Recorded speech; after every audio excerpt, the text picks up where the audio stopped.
We're back. Hey guys, welcome to the Martin's Podcast. This is the podcast where we talk about books. We're the ones that leave a mark, start a conversation, and stay with you long after the last page. We are your hosts, Cristiano And Stranton. and like always, we got a good one for you here today. Yeah. And our sound is going to be spot on. It's gonna be amazing. And if it's not, Don't talk about it. hold your thoughts. Yeah. But as Cristiano said, this week we are going to turn down the delay again because It's bothersome. my voice is bothersome to me. All right, this week we're thrown into Basgiath War College, a brutal place where fragile bodies are seen as expendable and dragons don't suffer weakness. In Fourth Wing, Violet Sorengale isn't supposed to survive, but she just might change the rules of who belongs in power. This week, we're doing Fourth Wing by Rebecca Yarros.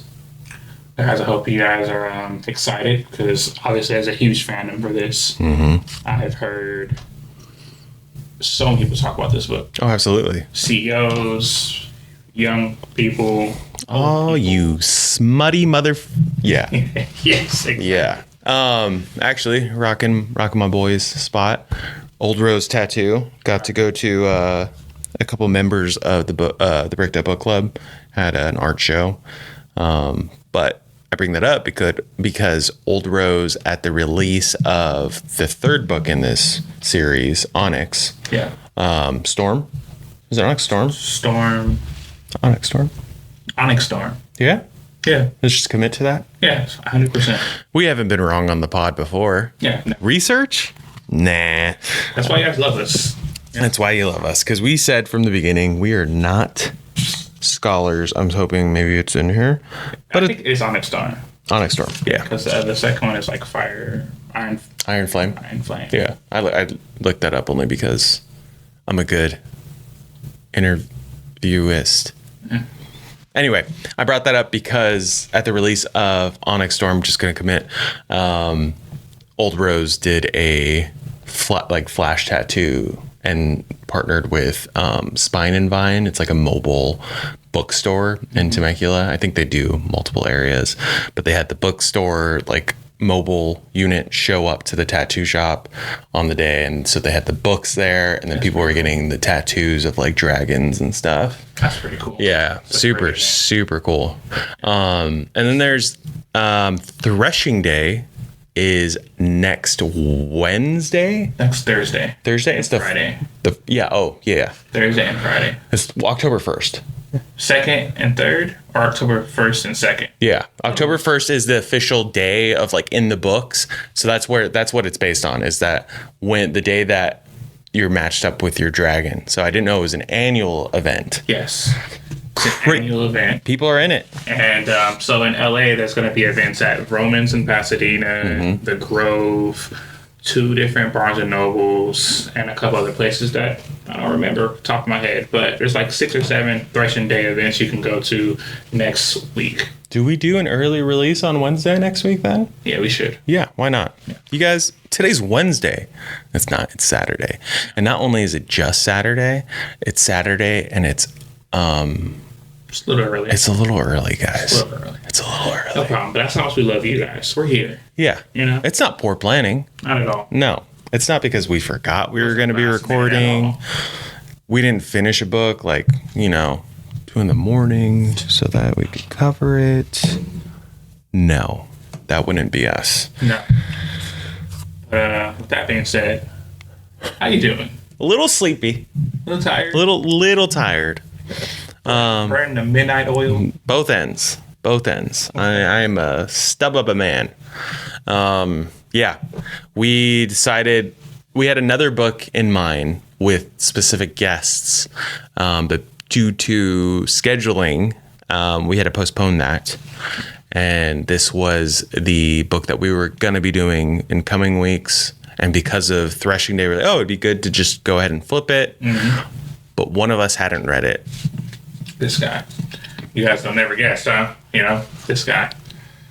So in 24 hours, But you made it. I read that book. You made it.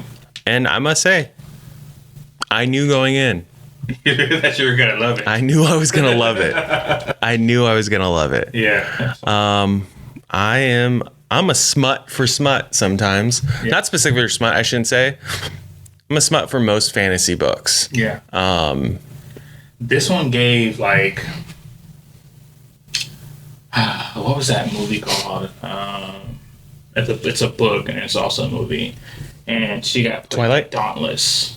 She's a part of the Dauntless crew or whatever. What is this shit called? Immortal. That one? No. When I say it, you're gonna be like, oh, okay, I know what this is. Divergent? Yes. Oh, I haven't seen that either. This is I got those kind of vibes. I got those kind of vibes from this. Love me some dark academia. You know, it's just again, we're back in school. This is more of like a post-university.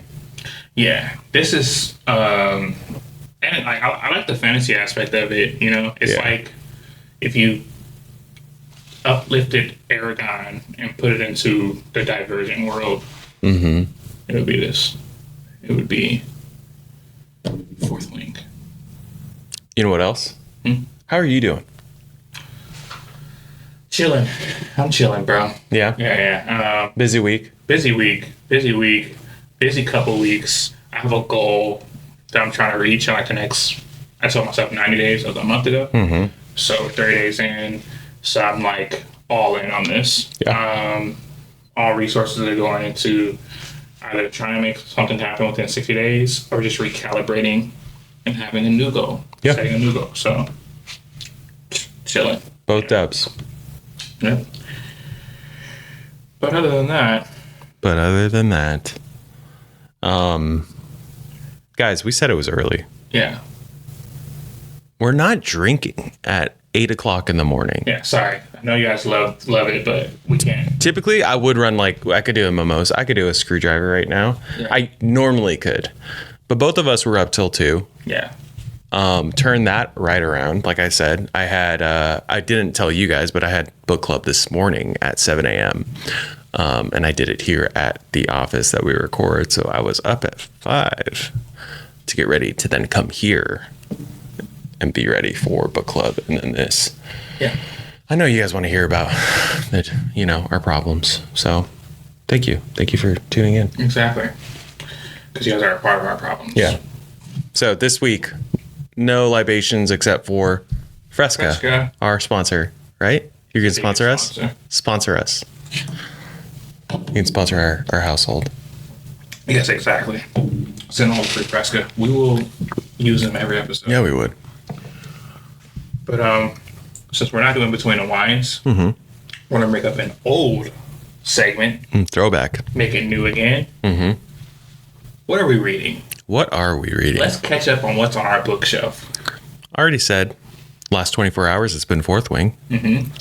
Prior to that, and still currently because I had to cut off my reading, I finally got around to reading R.F. Kuang's Yellowface, about 50% of the way through there.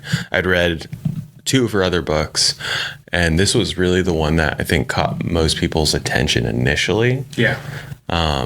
So I'd done part of Babel. I didn't DNF it hard. I just haven't gone back to it. Yeah, don't feel bad.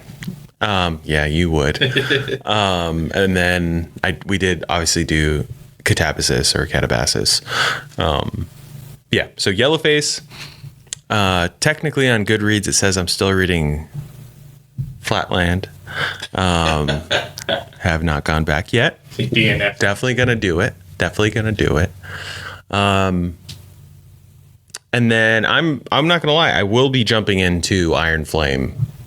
Pretty quickly. Okay. I was more so ready to jump right into it like last night immediately or this morning because I was worried that threshing day was, we're learning about all this in real time. Yeah. But I was worrying that it was going to be like, it was a bigger event than an annual event, So I was worried that I was going to be seeing spoilers, and I do not like spoilers, unlike some people.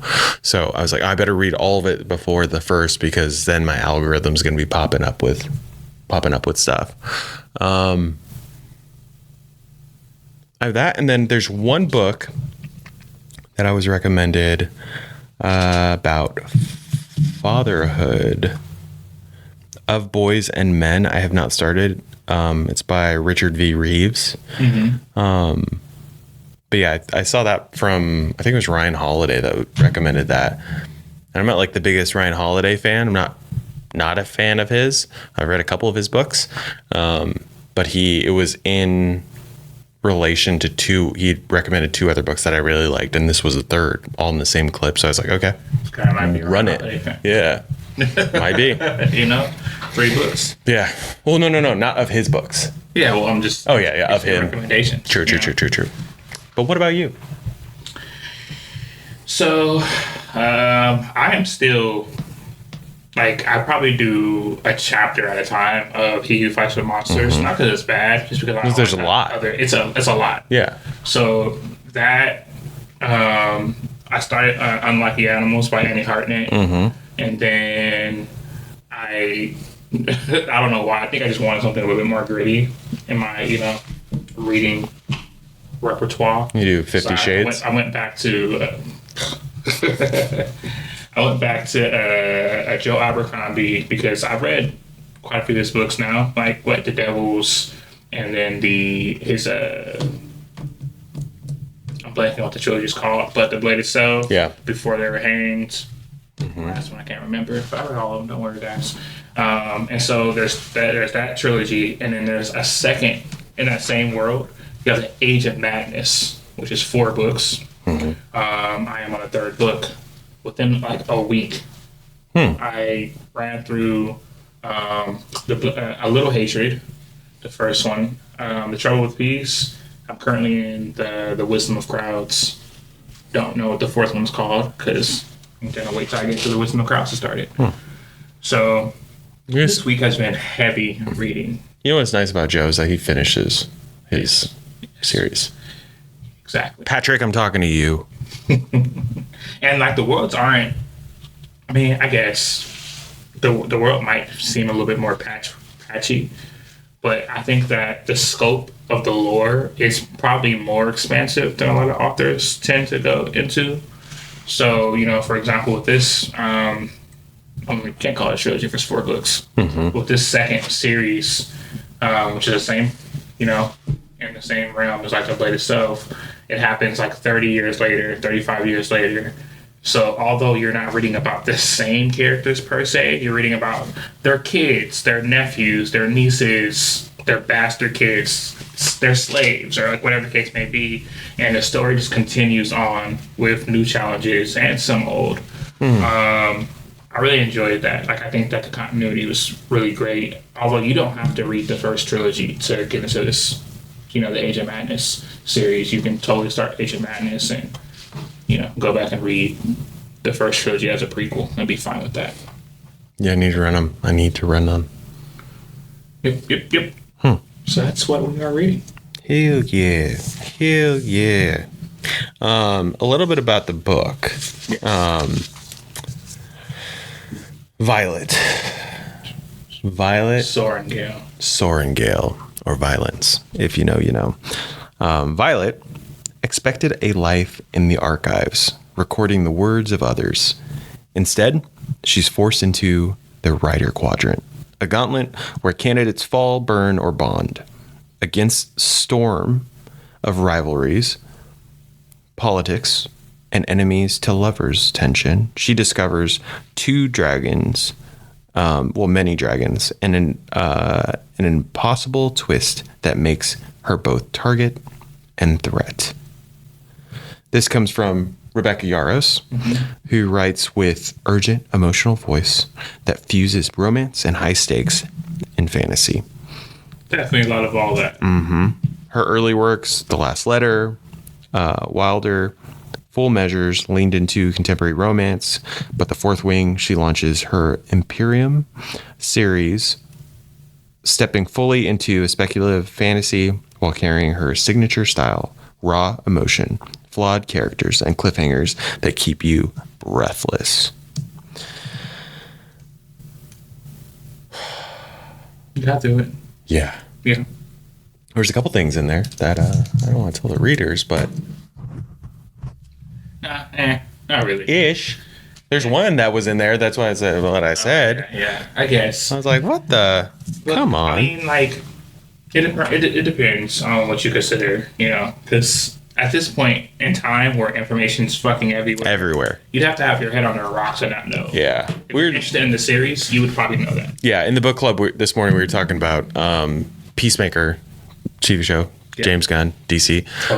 Hilarious. I'm very much caught up on it, but Gunn is doing this thing or his socials, maybe his PR team, is doing this thing where they are releasing like screen grabs, whatever you want to call them, clips or whatever, on their social media, like day of or like morning of like crucial information where I'm like, oh, I didn't know that character was going to be in this episode. Yeah. So we were all kind of complaining about that because it's like in this day and age too, I only watched the first trailer, like the teaser trailer that comes out for movies, because it just gives out everything else from that point forward. You don't need to watch the movie. No, you watched a short film basically. Yeah. A short film that encapsulated basically the whole film. So that's how I feel about that. When you chose to go into Fourth Wing on your own accord before we even decided we were going to be doing this, you'd read this earlier in the year. Yep. One of my reads earlier in the year. Mm-hmm. I like fantasy. Anything with dragons, I'm there. I fuck with it. Yeah. My favorite dragon, like, I guess, lorist writes about dragons. Christopher Paolini is a close second, but probably Jane Yolen. One day we'll get into some of her books, but it was good. It was good. My Dragon Ball Z. Yeah. Dragon Ball. Akira. Yeah. I have actually mentioned her last episode or the episode before last. My sister Cheyenne, this is her favorite series. Is it? She reads, as in the words of my other sister Shay, she goes back to Fourth Wing for funsies all the time. All the time. She's the smutty smut one. Yeah. To the point where I finished the book last night and I sent them a screenshot. I was like, oh yeah, I finished this. And I was like, I said, let me go ahead and read my late night.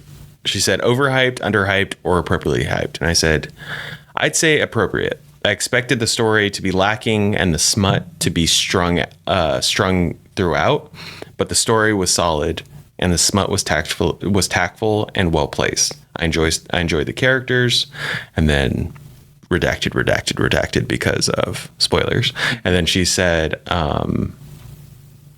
where's the smoke? Oh, she said smutty. That was PG. I was like, and I sent her a GIF. I sent her this one. I said, what happened to you? Right. What caused you to be she's into deep. that? She's deep into, like, she probably has some smut recommendations. Oh, absolutely. Yeah. She definitely does. Okay. Again, no shame. Read some of her books. Oh, really? She likes that kind of shit. That is funny. I haven't tried it. I forgot I was gonna bring my fan today because.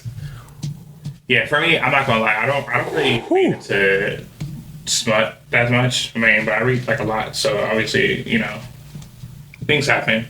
Romance happens. Yeah. You're talking about when you're reading it, things happen. Oh yeah, those two. I'm like, man, I've been washing this dish for a while. But I think that it took me a little while to like get comfortable with it. I don't know why. Yeah. I don't know why I was uncomfortable with that in the first place, but you did the audiobook. I did the audiobook. You always have headphones in though, right? It's never just playing on a speaker. Yeah, I always have headphones. Okay. And it's a lot though. Like it's a lot. Like the breathing and it's a lot, you know what I mean? Well, it was to the point where even with the headphones, and I only have my 1-year-old is just sitting over there. No, there's one point where Rach was on the couch too when I was listening to it, and I was just like, this is naughty. This is, right? like listening to it, and I'm like, I'm not doing anything bad, but I'm listening to something, and my wife's right there. Yeah. And that's always the joke that, like, you know, whether male or female in a relationship, you're listening to these books and you're like, what are you unplug once or Bluetooth speaker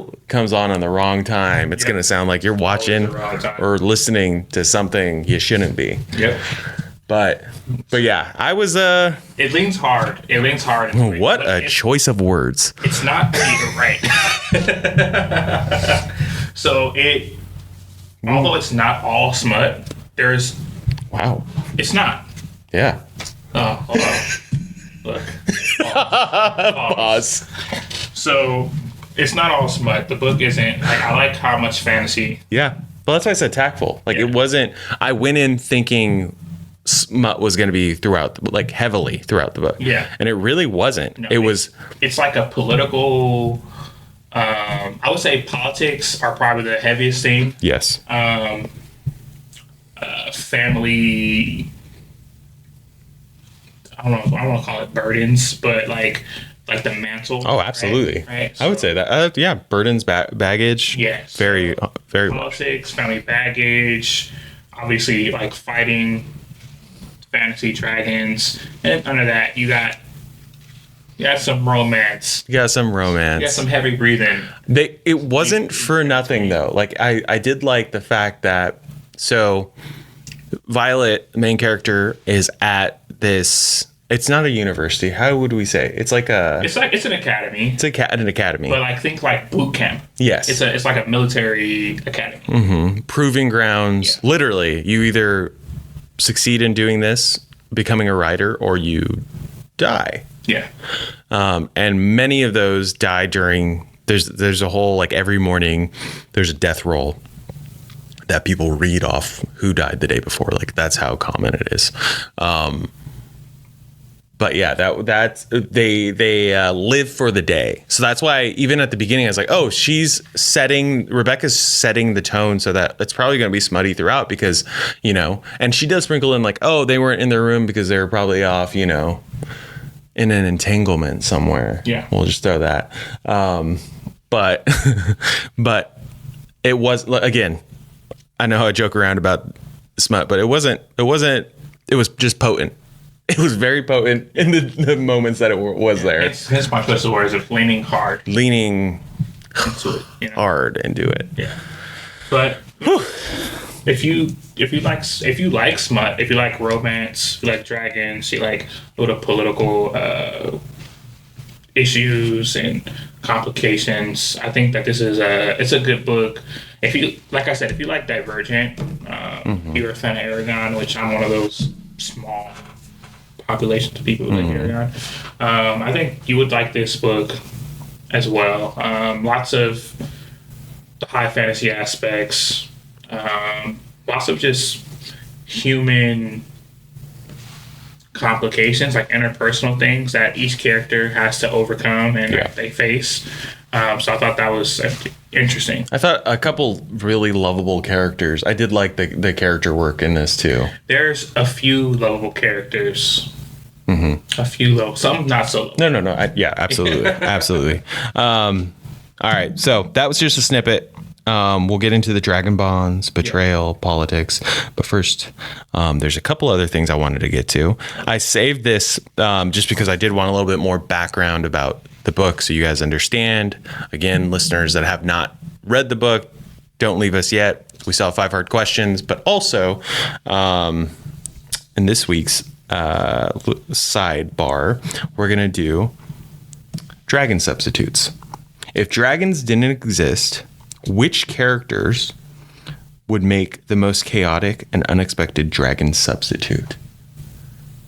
So think I was thinking like in this book specifically. So we replace dragons being the main thing as we have. I guess in this book we have both dragons and Griffins. Yeah. I saw some examples of like, oh, what if you had like Falcors or like Appa? Yeah. You know. I'm gonna go with Appa. But Yeah, but it also said chaotic.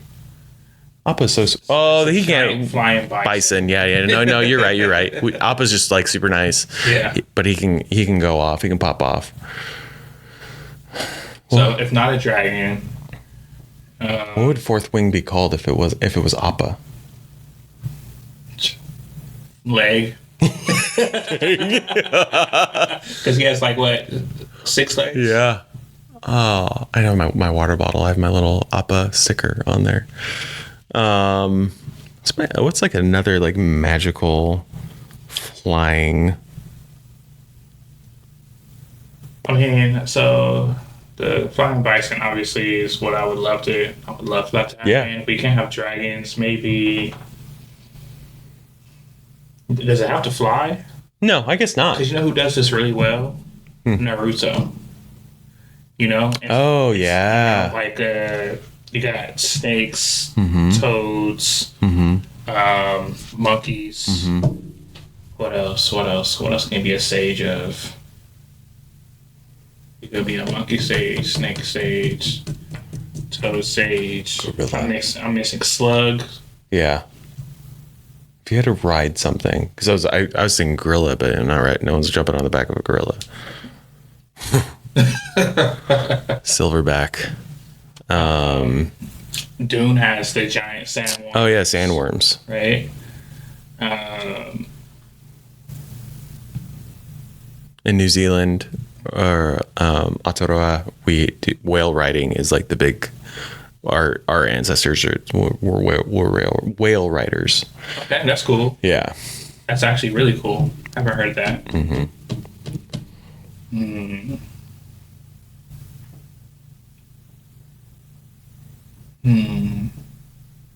Yeah, I think that's good. I think that's Appa? good. Appa. Whales.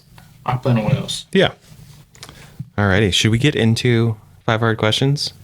Or did you want to do your own synopsis? How do you feel? You think that was good enough? I think we got it? Yeah. Okay, good. I think we got it. I think the only thing that I do want to strain before we get into this, we will get into deep dive.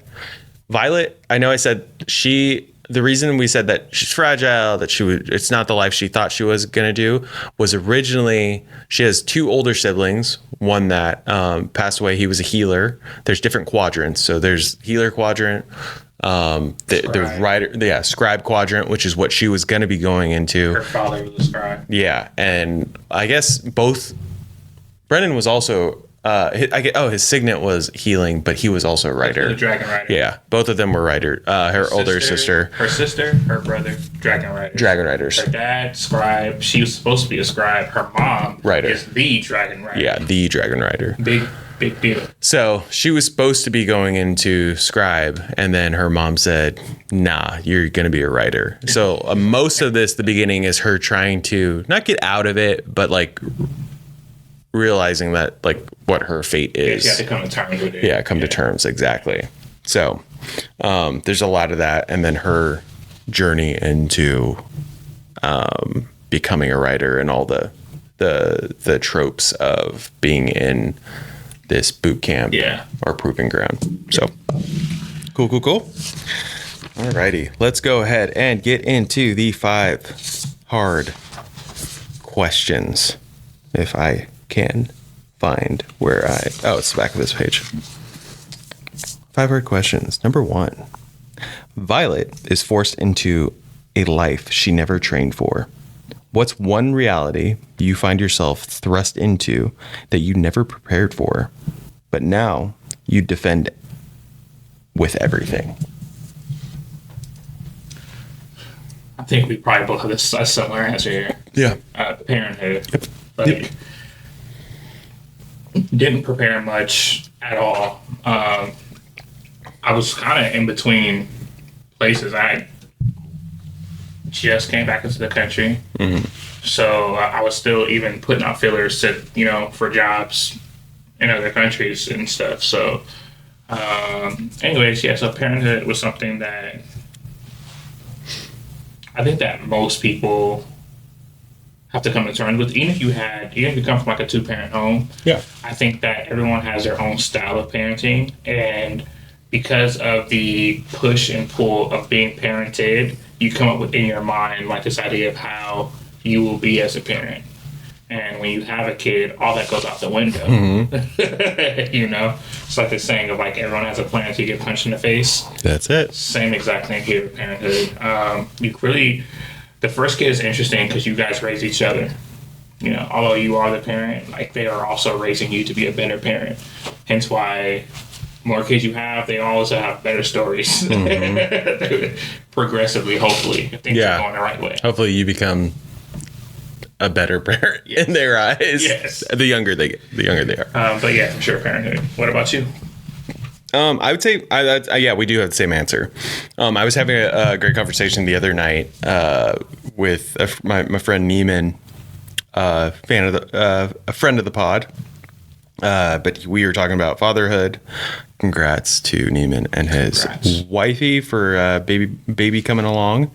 But I was like giving him, congrats on that, and he was like, oh yeah, gonna reach out for any pointers on it. Like, I'll be the first to tell you what works for me, but might not work for you. Yeah. Every kid's different, but I did say time is moving really fast, like too fast, to the point of me being uncomfortable with how fast it goes.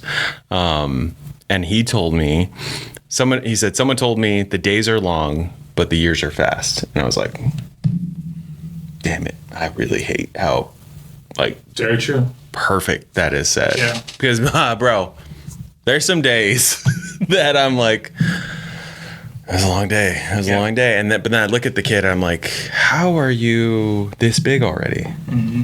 I just brought you home. Nothing made me feel old or aged until I had a kid, Mm-hmm. Like I didn't slow down like athletically or anything, like nothing. There was no major changes. And then I had a kid. I became old instantly. Fucking knee pains. Yep. You've heard my knees. Like lack of sleep is. Mm-hmm. I think that's probably the number one thing that really makes you feel old. Both of us. Both of us right now, 2 a.m. Yeah. So I agree. Yeah. Yeah. All right. Very rewarding though. Yeah.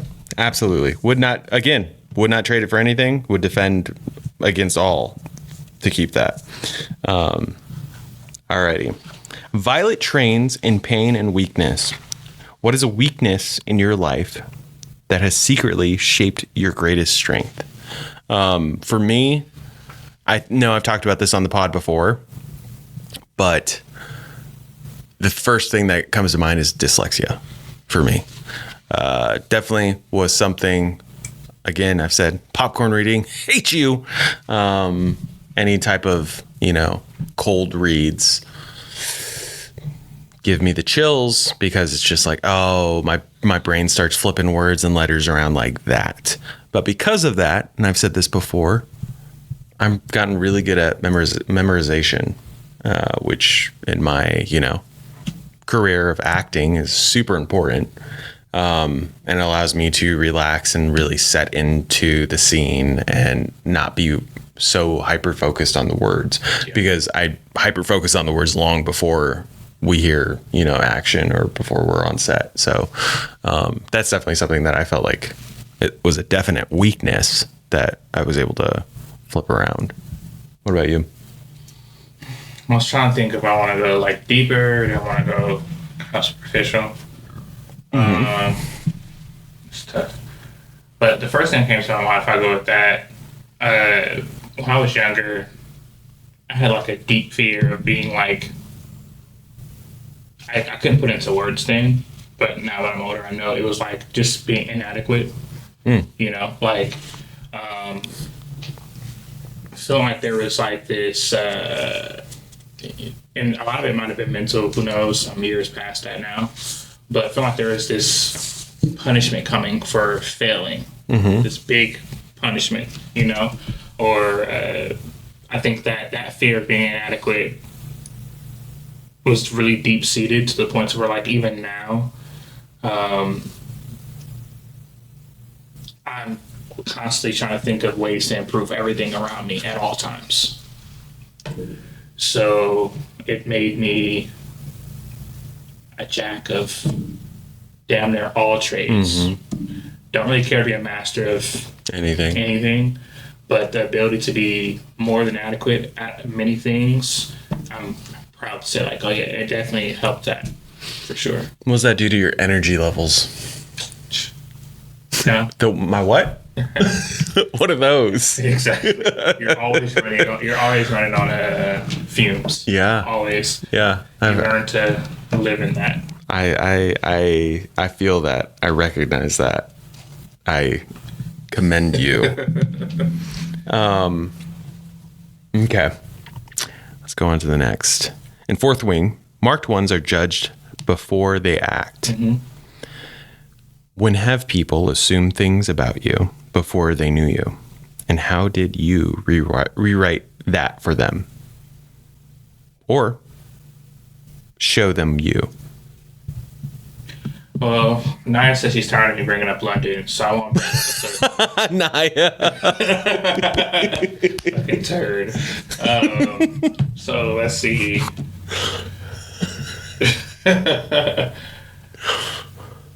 I wish Rachel would say something, that she was sick of listening to every week.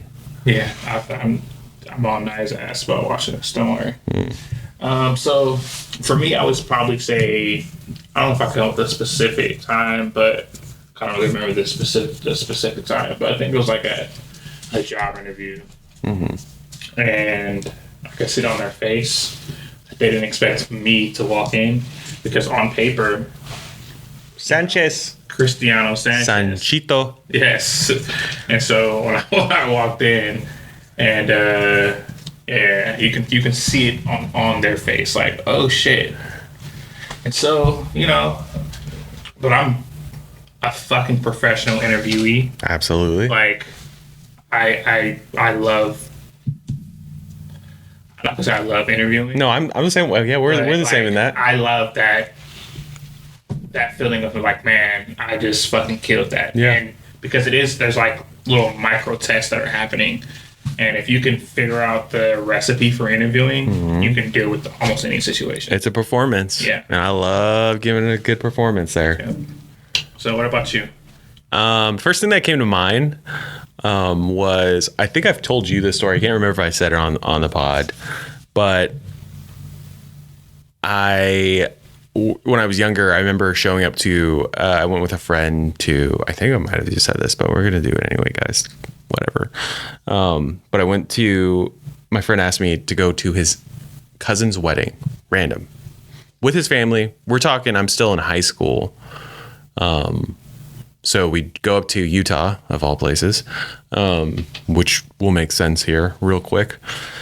But we go to Utah and we stay with his aunt and uncle and their kids and everything in their house. So I don't know them at all. It's still a wild thing to bring a friend to a cousin's wedding. Nowadays, I'd be like, well, who did you bring to my wedding? Or who, family. I'd be like, that's out of pocket. So maybe I would have been in this intense, but his uncle showed up from whatever he was doing. It was the first night we were there. And I'd met his cousins and we were all around the same age. And all growing up, because I was around, in San Diego, I wasn't a minority, and then I moved to an hour north to Murrieta, was a minority where a lot of people were of the Caucasian descent there. But he would always introduce me, and a lot of my other friends would introduce me as like, oh, this is Stranton. He's my Samoan friend, Stranton, or he's Samoan. It's always like the first thing out of their mouth, which I'm like, I'm also Maori and German, Scottish, Welsh, and English. But not mentioned.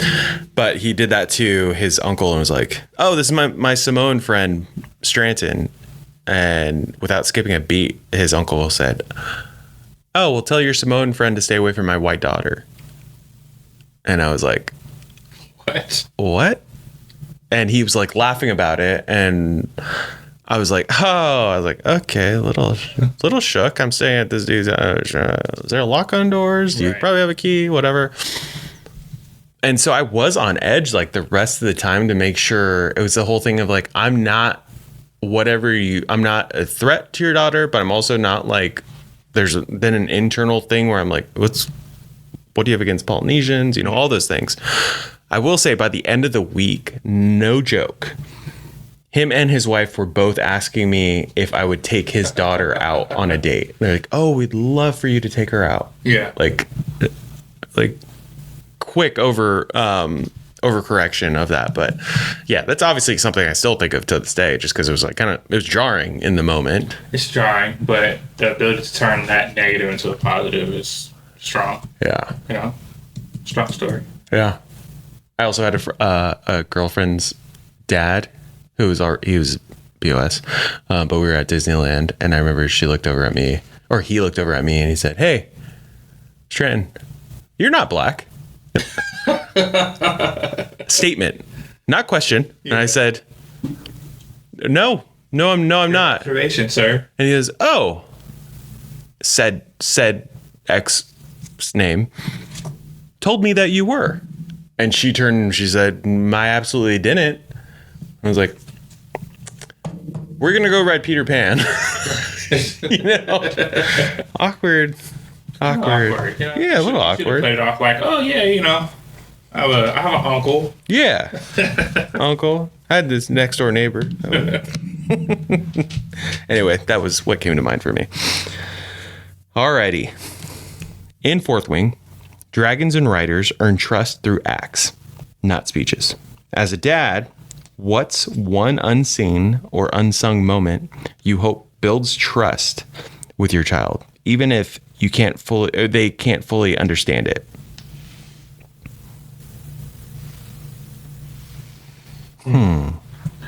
I guess there's a lot of moments. Like most of what you do as a parent to a young kid is molding in some way, shape, and form. Mm-hmm.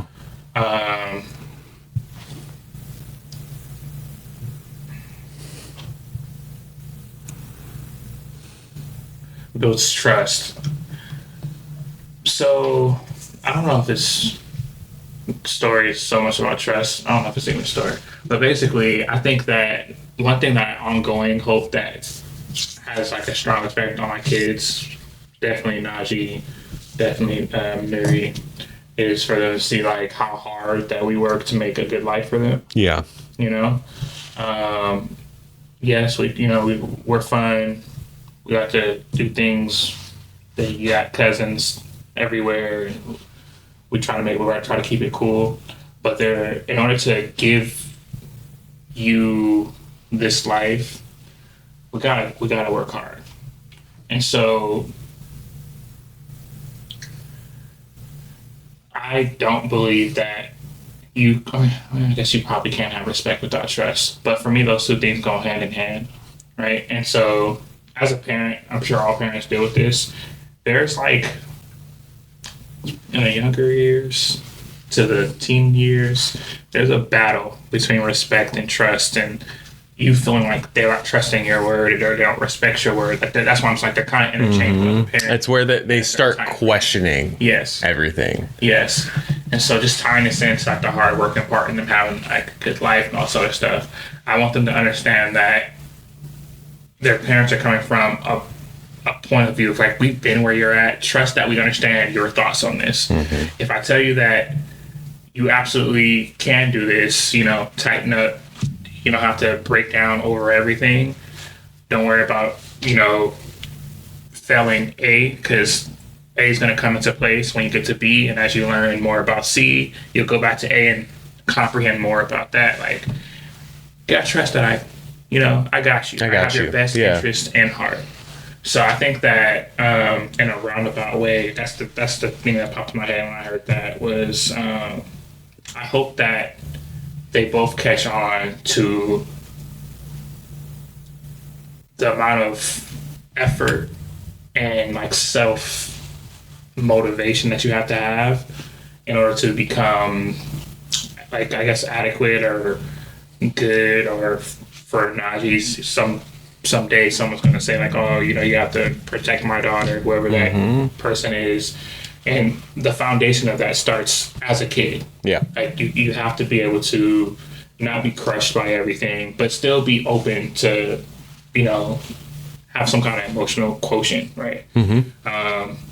That's a tough one. But I think that in like a very deep way, the biggest thing I want to leave to them is some level of like self-confidence and understanding of trust and respect, and that dual pathway that it takes.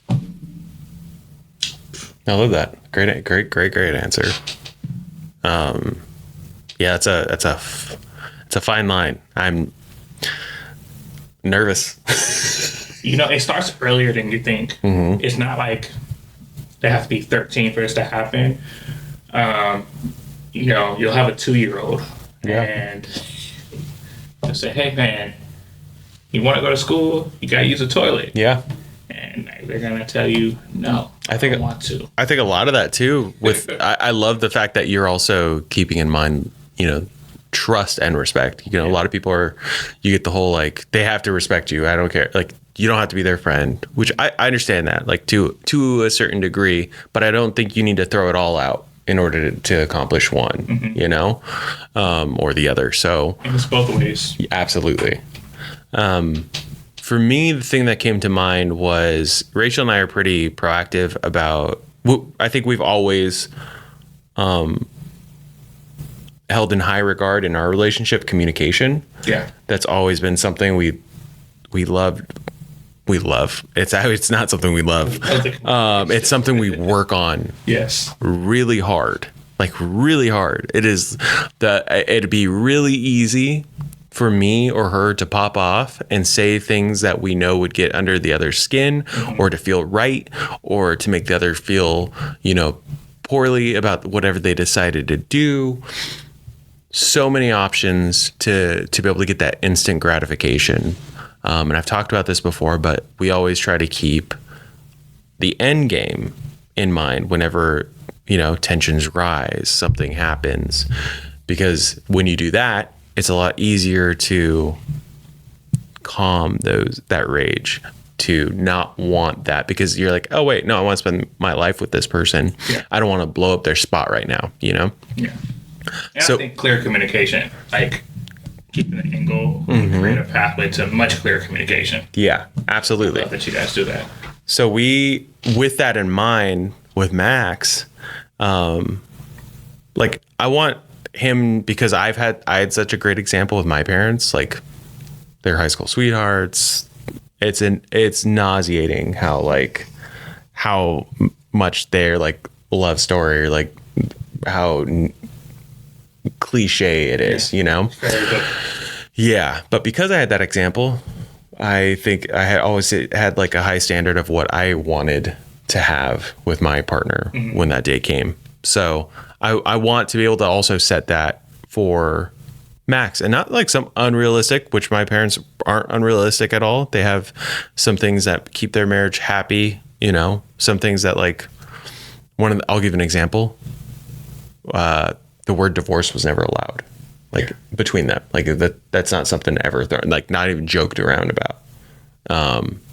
So Rach and I are pretty have the same sense of humor. It's typically dark or like whatever. So we could throw around jokingly without like, ever even really touching on it. But Rachel and I just talked about this last week, because we openly communicate in front of Max. Yeah.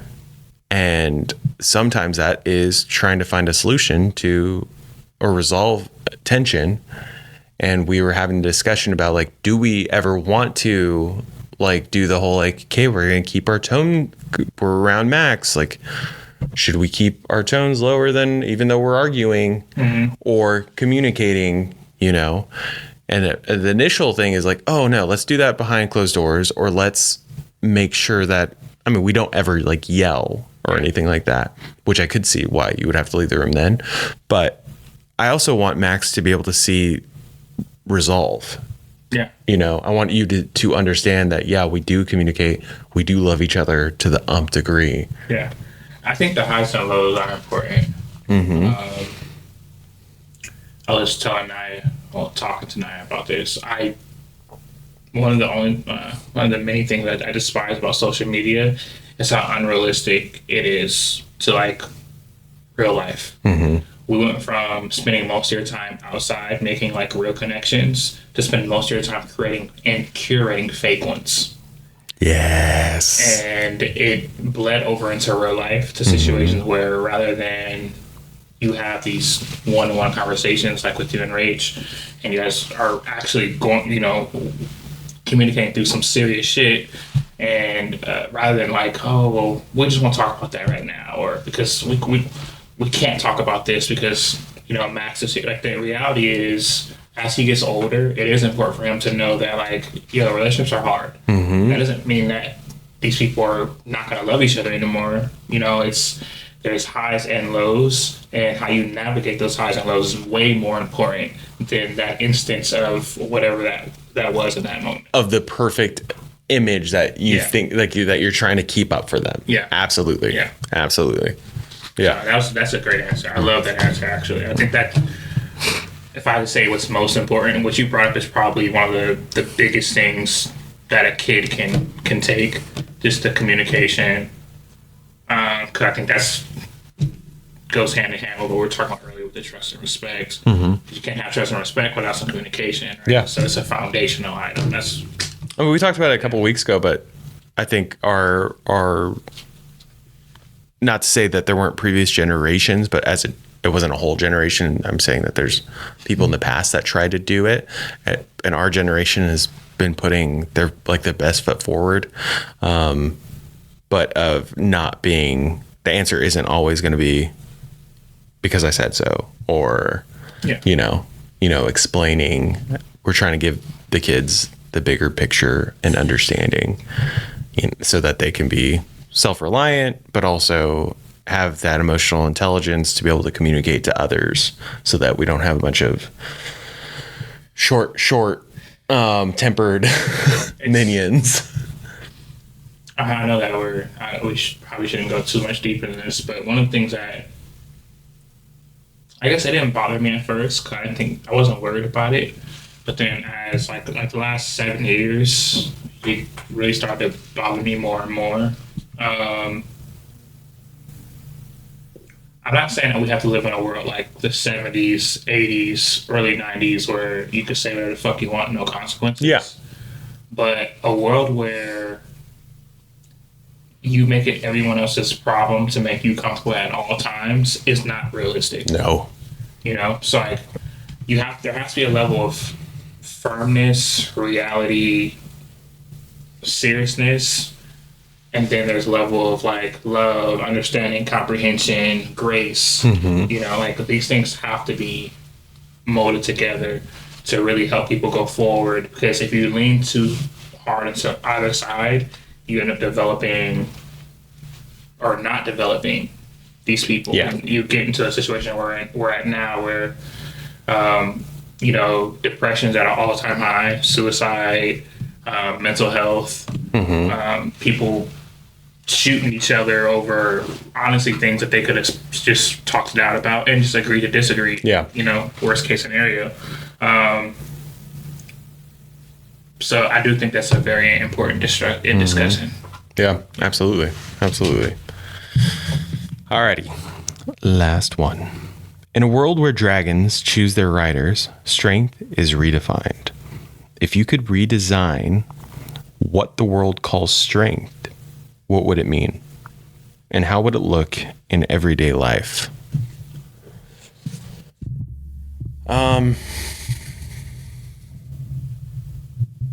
It's funny, in this day and age, it's kind of actually does tie into what we were just talking, especially the tail end of that.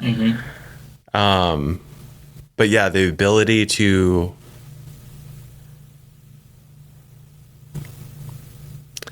I think you put it super well, so I won't even piggyback off that. I think being able to have that conversation's big, but I also want, in my eyes, I think anyone, you can have whatever your strength, like whatever you see as strength, you're entitled to. Free agency, absolutely. You do you. In my world, it would be not to the detriment of others, but also, like for me with Max, I know this isn't a fatherhood question, but there are things that, like, in my upbringing that has nothing to do with my dad, but just like as far as like culture, that I think I felt was what would make you strong or what would make you cool. And I would love to make sure that isn't ever programmed into my kiddo's mind. I want to make sure I'm not only focusing on what not to, but I guess focusing on the things that I think are strength. So emotional intelligence, huge for me. Being able to have those conversations, being able to share your feelings, to be able to sit at a table with those that have, a different mindset. You and I being in, our 9 to 5 of marketing, business development, social, like networking, you're definitely shaking hands with people that, don't see the same, like whether it's religious, politics, day to day. It's just something that you're going to run into all the time. So I think, to cut my, I know, long-winded answer from going any further, I think emotional intelligence, even though I kind of tapped in on that already, but that's what I think I would want to be the strength. I like that. I think that we'd probably have a more understanding world. Yeah. At the very least. Yeah. Not a perfect one, but at least one that conversations are had. And anyway. So my original idea, I think it's too much of the same what we already been discussing. So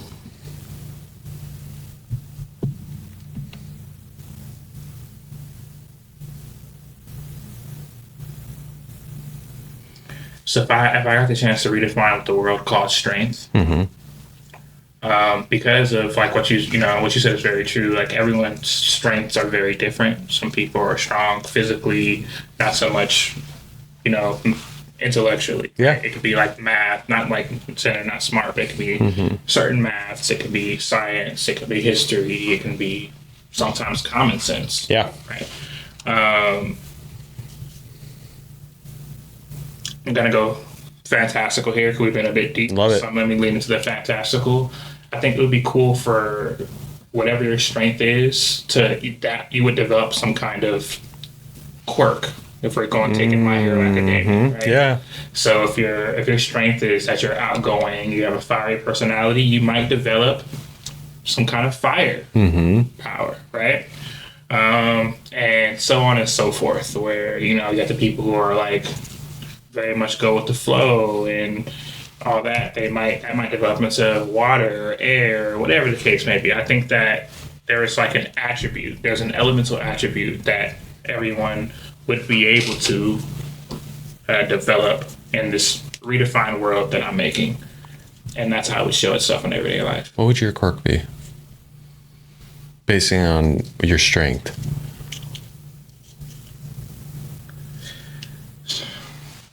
I would love to say it would be like air, something air-based. Yeah. But in actuality,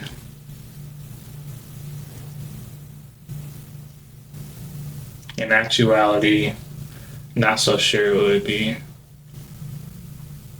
So sure. I think mine would be, this is more so the wish thing. I know I already said it in that episode, but also networking, talking to people. Mind and mind control. You put it nicer than I did. I was going to say just straight up manipulation, but yeah, mind control. That's what immediately came to mind was mind control. I love it. So anyway, that has been, unless you have another one? No. Hard question. 5 hard questions, guys. Yeah. I do have a question I thought about earlier. Oh, yeah. The show. Please. It's not so hard. You said this is fourth wing. So going back into that discussion, here's a little lead question. What was third wing? What was the third wing? You said this is one of your sisters' like reread books. Yeah. Comfort books. Yeah. What's a comfort book for you? Do you have one of those? Yeah, I have. It's funny. When my other sister said that, when Shay said that about Cheyenne, I was like, oh, I always put on, if I'm just driving, I guess this isn't so much, it is comfort. It is also something that I choose to just have on when I'm, like, if I'm just doing anything. I've been doing that a lot with the Dungeon Crawler Carl books. I just love the audiobooks. So I think I could jump in any of the books and be like, oh, it's almost like watching a show all over again, you know? Yeah. That's a more recent one. Further back, it was always, again, The Alchemist is one that I always go back to.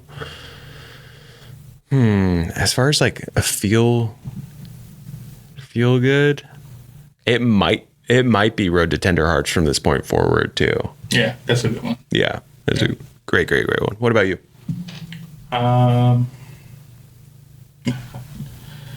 So it's not really a comfort read. Can't really say Elijah Lockmore is a comfort read because it's a lot. It's a lot, but it's also, but yeah, you love the characters so much that you want to be around them again. Yeah, so I've reread that many times. Name of the Wind, many times. I've definitely missed those characters.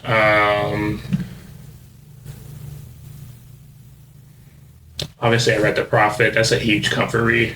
I call it Daily Bread. Yep. Super comfort read. When I was a kid, The Trumpet and the Swan. You guys have not read Trumpet and the Swan by E.B. White. Read that shit. Okay. Run it. But yeah, those are. I feel like Red Rising is one of yours too now. Yeah, Red Rising for sure. Yeah, absolutely. Absolutely. That's my new comfort read. That like I'm almost always reading a Red Rising book and I have no problem. I can easily always jump into it. Oh, Harry Potter. Yeah. Fucking duh. Yeah. Yeah, as you said Red Rising, I'm like, there's something like Red Rising that I'm like, Harry Potter. Yeah. Round it out. Yeah. All right. So now, guys, we're going to get into the deep dive discussion. Deep dive. And there's lots of we could lots to unpack with Fourth Wing, but we'll try to get through it in a timely manner. Yeah. So some of the themes and threads of Fourth Wing, you got fragility versus power. Obviously, Violet, she has a fragile physical temperament. Yeah, due to like her birth. Yeah, due to her birth. Yeah. And then she has a very strong spirit and very highly motivated and etc. The metaphor of being marked, right? So there's like these themes of identity crisis, stigma, destiny. I think that was probably one of the more interesting themes for me that I really enjoyed reading. And like every character has something different with that, you know? From like her older sister to Violet to the marked ones to even her mom. I think that there's something that she has deep-seated. That's the reason why she holds herself so like in power, if that makes sense. Yeah. You know? Strong people act strong for a reason. Enemies, allies, betrayal, how relationships shift in war, right? Bonding and consent. You know, dragons, love interests, the politics of connection. Representation and chronic illness. So thinking like how Yarros weaves in real body struggle without softening the stakes, you know. So with like these themes in mind, we kind of got into it at the top of the episode.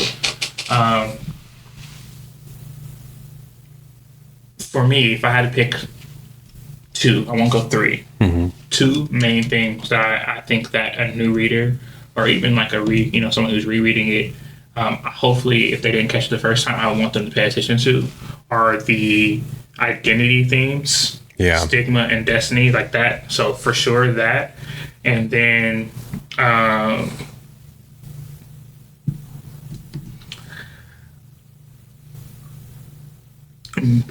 it's between representation and then like the weakness versus power. I think like the more powerful or more impactful thing would be the weakness versus power theme. But I think those two are super strong things that you can really go pretty deep into, you know, and for every character, right? So for like the really strong characters like let's take what's his name? Zayden? Bodyguard. Oh, Liam. Strong, smart. He's, one of the best people that you read in the book. And yet he has his own shortcomings, that, become apparent when you read. I'm not going to spoil that for you guys. Yes. So kind.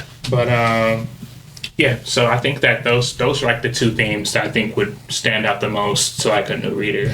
I think I love those ones. If I had to piggyback on those, then I would say the relationship. I'm not saying love it. I mean, love interest too, but also just relationships in general. Yeah. Friendships, more than friendships, familiar, like family, and then also how some of these candidates or potential writers are with their families.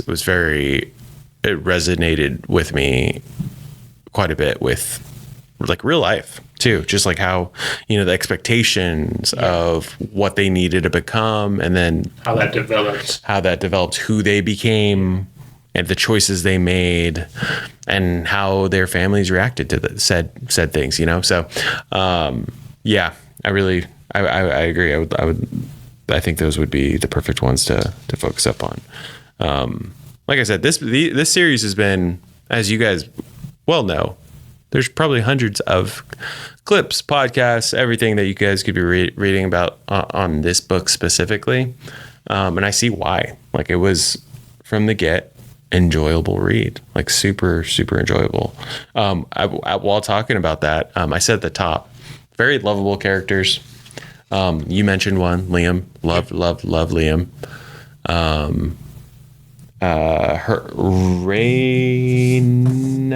Rhiannon. Yeah. I actually know someone named Rhiannon. Oh, do you? Yeah. Rhiannon was another one for me. I liked Rhiannon. She was one of my favorite characters. Yeah. Yeah. Yeah. Her growth is great. Mm-hmm. Her character growth is great. Yeah. And then I think if we name the ones that we don't like, I think that we'd be closer to the spoiler zone, right? I mean, we could say Jack. Oh yeah, Jack Barlow. We could definitely say, yeah, both fingers to Jack Barlow from the top. Yeah. I don't know how I feel about Dane. I'm like hot and cold. That's the one that I was like, there's a level of understanding that I have. Yeah. In his character development, his arc. At the same time, I'm like, And that's not so much. You're not saying so much the. Like it should be that way. You're saying how he was written. How it's written. Yeah. Yeah. But yeah, with that being said, if you want to jump into spoilers, let's get into it. Get into the nitty-gritty. That's a good. All right, guys. If any of you guys are signing off at this point due to spoilers, again, give it a read. I enjoyed it. I will be jumping into Iron Flame. Cristiano has already taken the leap into that. But yeah. Very, very enjoyable for me. And for those that want to know more about the book and you're not afraid of spoilers, stick around, guys. Yeah, we're not spoiling the smutty parts, though. No. I'm not going to talk about it. You guys can read it or listen. Yeah. Light a candle. Turn the lights down low. But now we are officially in the spoiler zone. So. Not gonna lie, super obvious about Zayden. Yeah. From the point when she was before the parapet, before she walked the parapet, like how much attention they put on Zayden. Yeah. I was like, oh, so she's obviously gonna end up liking him. That's gonna be that's gonna be the thing. Yeah. And then they throw in Dane like right away. I was like, oh, this is the triangle. You're Edward. Yeah. You're Jacob. Yeah. And I think it was her sister that was telling her to stay away from Zayden. Yeah. Right off the gate. Yeah. Stay away from him. Yep. He's naughty. His dad was naughty. Yeah. Our mom killed his dad. Yeah. Because his dad was a betrayer, the great betrayer. Was a rebel. Yeah. Was a rebel, and was the reason why their older brother was killed. Mm-hmm. Or was he? That was something that they never said that there was a body. Yeah. And if you don't see a body, but not all the bodies come to fruition. no, that's why because they say like, oh, it's either going to be burned or lost or whatever. It's it just is what it is. But they left a couple things in there that I was like, could he be alive? Nah, he's not alive. And then I kept thinking like, no, they've definitely like, they didn't mention his body, but like again, there's not always a body. Yeah. But when when Xaden said that he was taking her to, I know who to take her to or whatever, I was like, yeah, it's Brennan. I forgot about him until that point. I forgot about the whole character. And then we said that, I was like, oh, okay, yeah. Who else can heal her except for her fucking brother, who they named as the greatest healer and should have been the greatest general. Wait, so does that mean, because dude tried bringing him back to life and burned out? Yeah, I think the guy died, right? Yeah, so what? That has to be. Oh wait, you know what happens in Iron Flame? Don't tell me anything. No spoilers on that. Yeah, so we're on spoiling the fourth one. Yeah, because I don't want to know. Okay. Okay, so the friendship that she has with Rhiannon and how they meet on the parapet, she's like, oh, you're gonna fall if you don't. They switch the boot. Yeah, right? Both left boots. Yeah, they literally become that. Like they become each other's left foot and right foot. You know, as they go through. Without Rhiannon, she wouldn't have made it through her course. Yeah, and vice versa. They both need each other. But I think Rhiannon is one of my favorite characters because her development arc went from being like sure herself, but very much needing Violet to where she's like, I like her character because she's like, I want this and I'm going to get this. Yeah. And that's exactly how she's written, you know? Pretty unapologetic, strong character. So definitely I can see why people gravitate towards her. I can see why it would be poor writing, but it would be funny to be like, because it is a trope of like, oh, well, I'm really good at this, but I'm not bad. I'm bad at this. Oh, I'm really good at that, but I'm bad. Let's trade, you know? It'd be funny if like, oh, I'm also bad at that. Guess we're screwed. Yeah, you know? Perfect. The end. Yep. We didn't talk about it yet, but smut? No, not even the smut. No, thank you. How they develop powers. Oh. Like how their signet. The signet, yeah. They develop their signet. And the signets are very specific to them. Right? Yeah. So her mom is Storm. What's her mom? Storm's nice. That'd be good to know. Sorry, guys. I did read this months ago. I read it last night in 24 hours. I want to say her mom is some kind of elemental power. It's gonna be Storm or ice or some shit.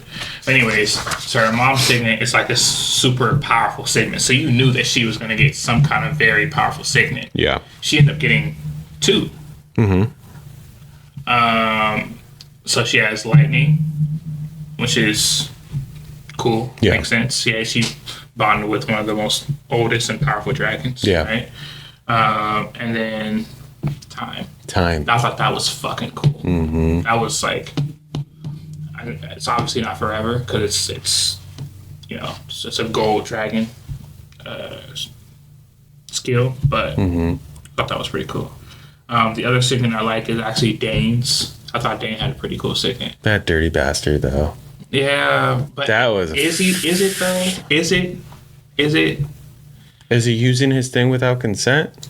Is it? It's not like a faucet where it's on and off. You know, it's like if you touch him, he has the ability to know what you're thinking. Is what we. I think he was using it and not telling her. Yes. That's what I'm saying. If I did the thing to you, even on a friendship basis, and I was like, oh, I know that because I did that. And then I was like, oh, I know that because I just touched you that day. But there's 2 things have to be true here. Okay, just playing devil's advocate. Yeah, you have to have the ability not to shield yourself. I mean, you have to lack thereof of the ability to shield yourself. And then for me, I have to throw up shields because this power is always on. Yeah, like I have the ability to hear thoughts. Yeah, it's always on. So he's actively he decided not gathering to. information all the time. Yeah, he decided not to put the shield up. Her shields are down all the time. Yeah. But he Now, knows as how well. that information is used is where he becomes A dickhead. yes. Yeah. But not in the gathering of the information, because the information's there already. But he is very much the we go to Hunger Games. I can't remember what's his name that Liam Hemsworth plays. I don't know. Okay. I'm not a huge Hunger Games fan. Neither am I. But his character is basically like, oh, I'm gonna go by the rule book, you know, or the cause is bigger than whatever this is, you know. Your sister Gonzo. Sorry about it. I knew about it, but I'm not going to tell you. That's also because his dad is high up in the political structure. Oh, you're talking about Dane. Yeah. Dane. Yeah. His dad's high up in the political structure. He viewed himself as like her protector. Shit, he loves her. He's a rogue. He's a rogue. He's a rogue. Yes. He's very much a rogue. Very much a At the end of the day, he's going to choose the letter of the law. Yes, over everything. Over everything. Yeah, like, even the fact that at the end he goes, goodbye. Like, he's going to be the death of you. I'm going to miss you. Or, like, goodbye to Violet. I'm like, what so the? Everyone's overly dramatic. Everyone's overly dramatic, bro. The mom is overly pissed and mean. The sister's overly protective. I guess not, because her brother died. Kinda. I think. Who is it? What's her name? All of them are overly sexual, which I get. You might die tomorrow, so your base. You might be a slave to your base thoughts. Yeah. But I think like it's probably like a writing tool to overemphasize emotion, like everyone's emotions. Yeah. Right? It's something I definitely noticed. But his was the one that came off kind of annoying for me. The fact that he's overly patriotic and dramatic about everything that has to do with family, his love life, and fucking the letter of the law. Like you have to have some kind of self-preservation. And not self-preservation as like meaning like saving his life, but I understand that this is his own life and he has to build his own bridges. You know, Zayden calling him out and just being like, "If her life was on the line, would you break the rule?" Yeah. No. Yeah. Cool. Rhiannon? How do you pronounce it? Rhiannon. When we find out about that there was a writer that let the first years in to kill Violet at night. Also one of my favorite scenes. Yeah, that was good. When Zayden goes, "You're all dead." I was like, ooh, okay. I don't want to be thrust against the wall or anything, but pause. But Rebecca purposely does a cliffhanger there and was like, I saw who the writer was, and it was a girl. I was like, there's no way that they're gonna flip, and I know that that's why she wrote it that way. Yeah, for sure. But I also was like, it has to be Amber, and sure enough, I did like that. I did like that scene too, the follow up to that, where it was like a few good men. I'm like, did you order the code red? Yeah. Like, that back and forth was the same thing with her, and then she finally just breaks, and it was like, there's nothing wrong with taking out the weakest link. And I'm like, oh, gotcha. Yeah. If you guys don't know, it's illegal. You can kill each other, but you can't kill each other while someone's sleeping. Sleeping, yeah. Dishonor. So, any other spoilers? Except, the things being real. Yeah. The folklore. The folklore is real, which you kind of get like a hint of that. As soon as she says the book thing, I was like, oh.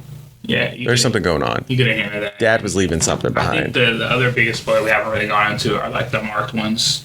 So, and how she's intertwined with that, right? Yeah. So Violet's family, specifically her mom, she's like a general or some shit. Yeah. So she put Zayden's Zayden Ryerson and his friends and family, all the marked ones basically, their parents were put to death for rebelling against the government.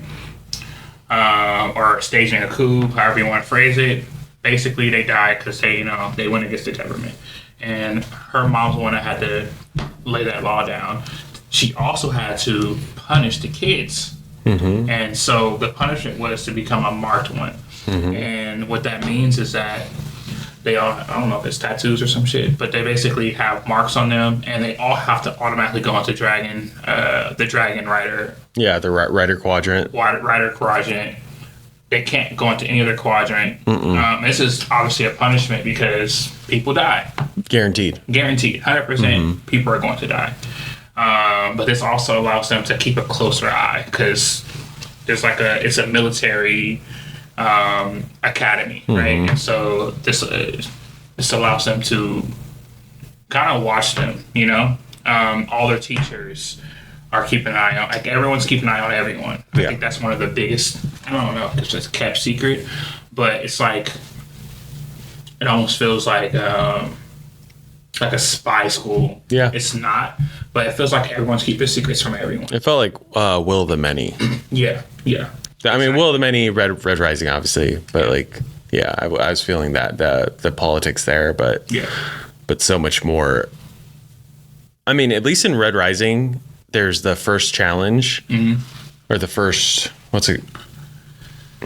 So you're talking about when they one-on-ones at the beginning. Oh, they have to kill the culling. The culling, yeah. Fucking kill each other. Yeah, so there's at least where it's like, oh, there's a time and place. Yeah. Whereas this one, it was like right off the bat, Jack was trying to take people out on the entrance course. Yeah. And then any chance some of the other people got, they would try to snap a dude's neck. And I was like, oh, sorry, that's just part of the thing. Which just reminded me, didn't she have to fight Jack on one-on-one? Or who was it that she fought that was whooping her ass? She ended up winning though. She ended up doing it with Jack, and then she got him with oranges of anything to get him or poison him with. She just got it what he was allergic to, which was oranges. I like that. Me too. I didn't want her to get magically strong. No. So her getting through her matches by poisoning everyone, I thought was brilliant. I knew that it was definitely a short. I'm glad Zayden ends up calling her out and saying hey, that's only gonna last for so long. You're not always gonna be able to poison your enemy. Yeah. But I also like that Rebecca never made it what you said, where she gets magically strong, or that it would the world became catered. She still had to figure stuff out and get better to a certain degree, and then obviously with her dragon, with how would you pronounce it? Taryn. Taryn is how it's spelled. Yeah. But how Zayden makes a saddle for her. Yes. That was she has trouble getting on his back. He's a big ass dragon. Yeah. Huge. Right? The biggest. So yeah. Anyway. Yes. Sigil, my favorite dragon. Oh, really? Yeah, Sigil's my favorite dragon. I was wondering. I had a suspicion that Zayden could hear some, or at least talk to Violet, right? Because there was a couple things early on where she said, "I didn't realize I said that out loud," and I was like, "I don't think you did." Right. I think he can hear you. He can fucking hear your thoughts, bro. Yeah, and so you hear and then to find out that the dragons knew about what was going on. Everything. Everything. I was like, ooh, is this a turning? Is this going to be a bad spot for her? Do we find out about the dragons? But it all made once you find out about it. For you guys that like smut, here's a good smut spoiler for you guys. Taryn is mated with Sigil. Yeah. Sigil is matched with Zayden. Taryn's also matched with Violet. So, and these two mates can't live without the other. So basically there's this fucking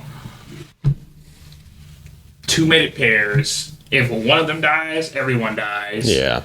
It's a zero-sum game, which for me, I don't really care so much about it. But for people who like romance and connections and bonds, that's probably pretty cool. So when one group is at it, the other one wants to get at it. Yeah. Yeah. Yep. And this is not just true for them. Like, everyone has like a bond with their dragon. So if their dragon dies, the rider dies. If the rider dies, dragon wants to die. Wants to die. But it doesn't have to. Yeah. Dragon's stronger. Yeah. And there's other things within dragons. You got griffins. I think Jack's dragon, he was the 5th rider of that dragon. Yeah. And spoiler, there's going to be a 6th. But yeah, so I think that's a good I think we got place it all. to stop. I think we got it all. Yeah. And what we didn't get, guys, leave a comment, engage, like, subscribe. We need some new subscribers. We're trying to get to 1,000. Yeah, we need 1,000 on all platforms. All platforms. All platforms. Yeah. Yeah, we definitely want to hear more of you guys' listener recs. So please, please, please send us more that we can go ahead and add to the list. As you know, we've done it before. We definitely take those in and add them to the TBR, and we like to plan out our calendar with them. So absolutely, send us some good ones. All right. So anything else? No, dude, I need a nap. Yeah, it's about that time. Am I gonna get one? No, not at all. We're going to a carnival right now. Oh, so much fun. We're going to Santa Clarita. So much fun. But someday. Yeah. Someday I'll get some sleep. Someday we'll all get sleep. Yeah. The long sleep. The long sleep. That's for another day. Yeah. Thank you guys for checking in. Yes. Again, follow us at The Margins Podcast on all platforms. YouTube, Instagram. TikTok. MySpace. Reddit. Blah, blah, blah. Blah, blah, blah. But yeah, thank you guys. And we will catch you guys next week. And thanks for tuning in. Yeah. Bye.